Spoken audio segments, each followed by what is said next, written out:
Are you ready to harvest some peas? Sugar snap peas. All right, well, welcome, because that's what we're about to do. And I'll cue the intro music. Okay, so here we are in the Sheridan Garden, Marine Park. And I got two things here. One, to collect composts, green clippings that'll be composted. One to ice water. I'm gonna put the snap peas and the greens. I'm gonna harvest snap pea greens, which are pretty tasty, in here. There's many more things to harvest in the garden today, but I'm gonna keep it simple for this video. And I also got clippers, and I might need something for sort of garbage, but I don't think there's gonna be disease stuff on the, or bug infested stuff on the snap peas. I haven't seen it. So so I'm gonna use these two things: composting place and the harvesting place. I'll be back here. Okay, so you can, maybe I'll move the camera a little closer. And I'm gonna talk, just another one of my let's hang out in the garden and chat videos. And you're just gonna see how I harvest, and I'm gonna talk you through my process a bit and keep me company. Okay, so there are lots of snap peas to be harvested. 1, 2, 3, 4, 5.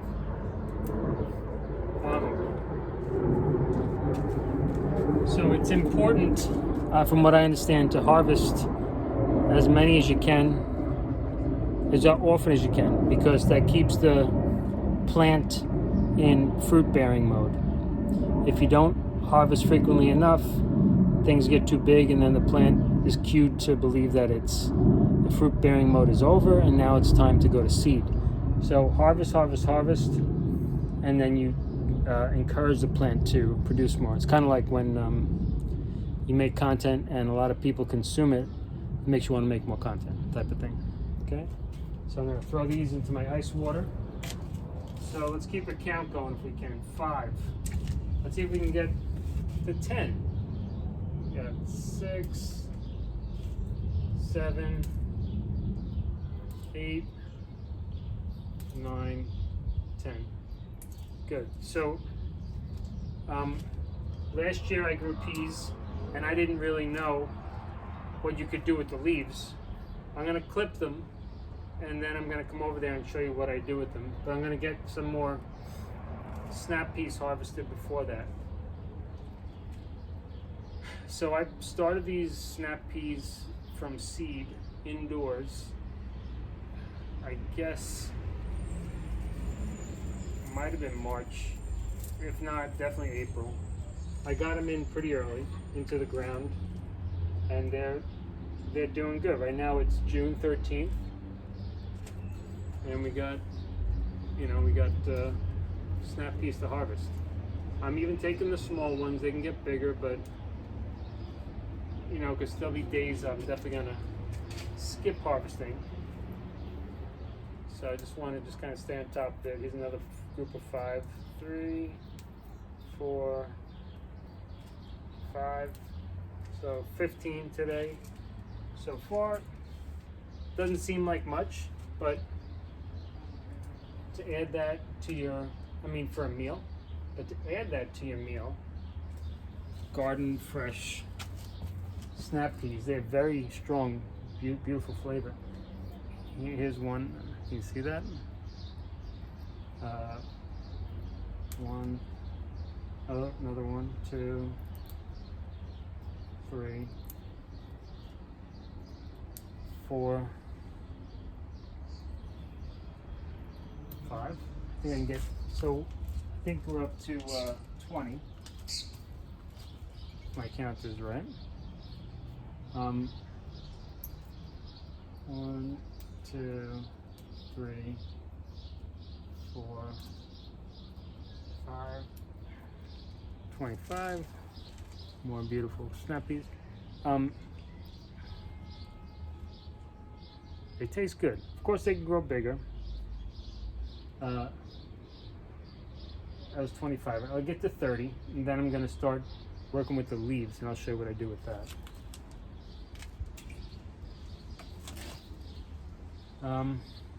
When I was a kid, we used to harvest berries in Norway. When I visited my family in the summer of Norway, we would have gooseberries and some called ripsebær, which I think are currants. They would sometimes take us to harvest strawberries, and once I dug up potatoes with my uncle. So, you know, I have that in my blood, in my ancestral and living memory. So I like to just kind of stay connected with the land. I really think it helps to have a connection with your food. Oh, sorry. Got to put on the purple glasses when I'm wearing purple shirt, right? Okay, I need 2 more. Then we can move on to the next step. Do you see any, guys? Come on, help me here.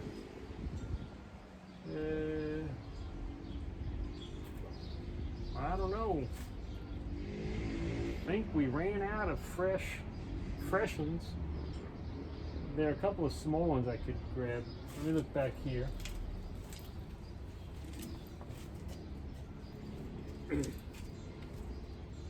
Yeah, part of me wants to be entertaining because thinking like, oh, I don't want to lose viewership or something, but the reason you hang out in the garden is not to get overly excited. They're too small ones, I'm not going to take it. It's not to get overly excited, it's just to be in the present moment. Hear those birds? Maybe they're overly excited. They want to be in the video. Hey, you guys! You're in the video. Ow. I think I might actually... Yeah, I see some small ones. Didn't want to harvest too small. But I'm going to make it to 30. So I'm going to take this one. And one more on the smaller side. Alright, so I got 30 snap peas harvested just now. Now I'm going to show you what I do with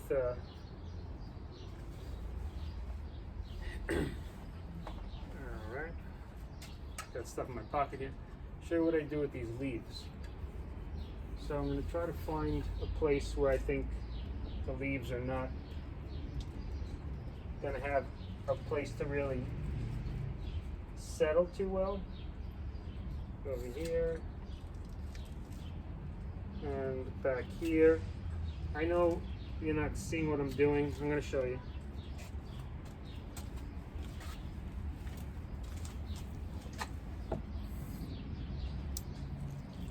Alright, so here you got snap pea leaves. So I'm just going to pull these off, and I'm going to throw them into that water. They're very wispy, and if you eat them, almost like eating paper, but they taste like snap peas. It's so cool.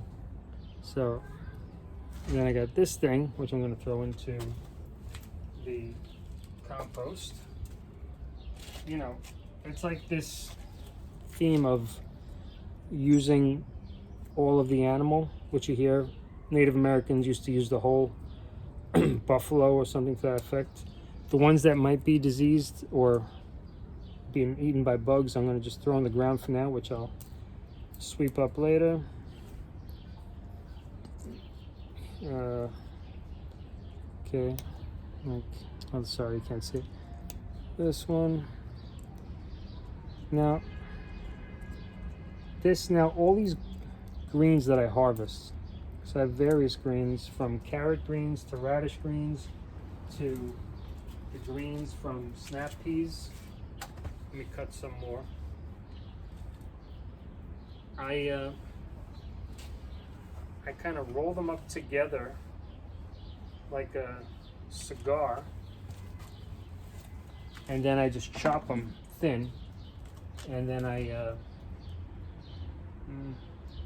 I don't want, there's things living here,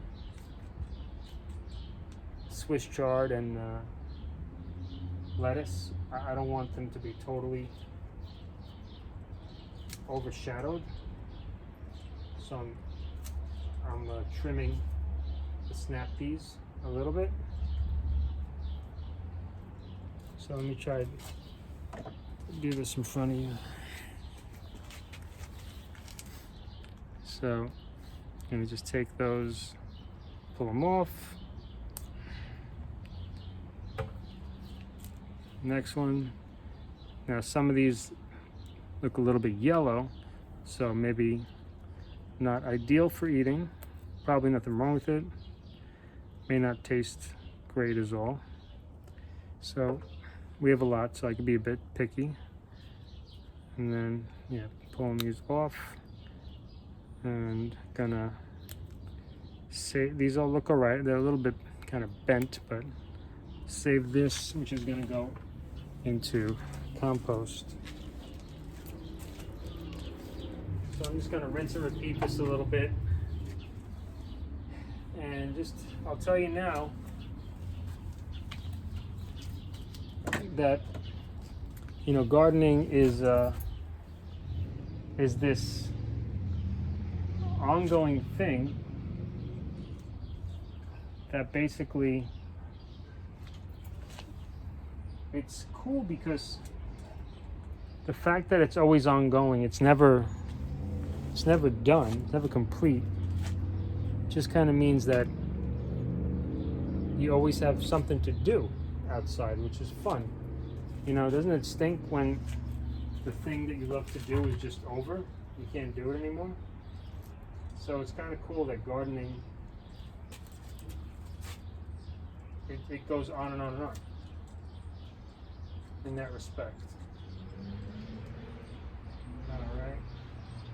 Yeah, also trimming for me, not only am I using these leaves, which is good, I'm also understanding what the heck is going on in my garden.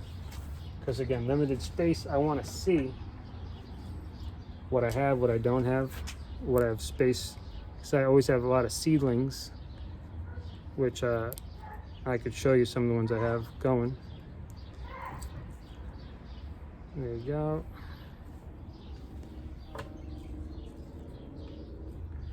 And with the new seedlings, you need more places to plant them. So yeah, today is a snap peas video. So yeah, I'm gonna keep it simple. I'll do seedlings. I don't think who knows? I'll show you the seedlings before I turn off the video. But I just keep harvesting these snap pea leaves because they taste good. I'm sure they're nutritious. They're greens. You know, then I get just this like stalky stem, which I'll put into compost. And now that I have a compost tumbler, you know, it feels a little bit more satisfying. Like I'm actually getting some, I don't know, I'm really producing something. I think I found a Japanese beetle here. Since my wife is Japanese, I'll leave it alone.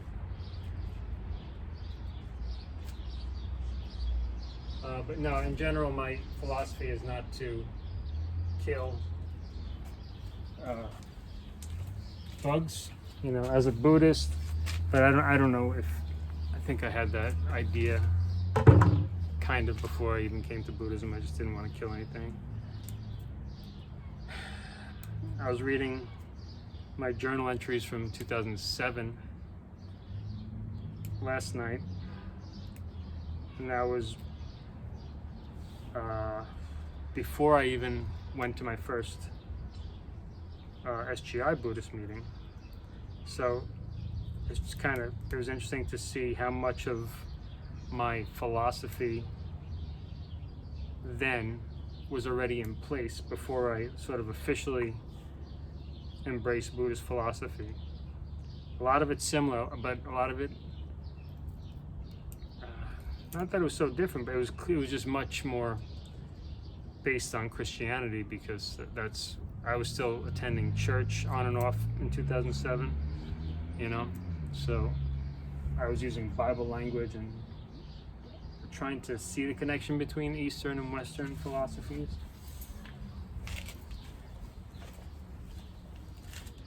All right, getting a lot of greens here, and also making a little more space in the garden, encouraging growth. Also, anything that the snap pea bush is hiding down here, I'm trying to clear it up so I can more easily harvest what's down there, which is Swiss chard, lettuce. I don't know if that's I think it's arugula, or yeah, I think it's arugula. Yep. All right, so before I wrap this up, that's about all for snap peas. I think you saw it. We've got some pretty flowers. You see the flowers there? Oh, I see some more snap peas coming along here. All right, let's just give you a little tour. I think I'll take the phone into my hands for a moment here. I can't flip it, so I'll do it like this. So that is tomato starts. Those are tomatoes that are planted in pots. This here is collards, and this is a leek or something. There's some carrots and lettuce in there. Over here I have basil and oops, sorry. Yeah, basil and parsley. Here's another piece of pepper. This is mosh. Can you see that? Yeah, mosh. Sorry, I can't see what I'm doing. But yeah, there's a bunch of other stuff I have planted here. Anyway, all for another day. So I'm gonna wrap it up because my camera work is just yeah. All right, but this is what I'm doing so that I keep on creating content. I'm just not being perfectionist about it. I'm putting things out. Take what you can. If you just listen in the background without watching, it might be better sometimes. Anyway, see you next time. That's all for now. Sending love and green sunshine of foresty nature goodness your way. Bye.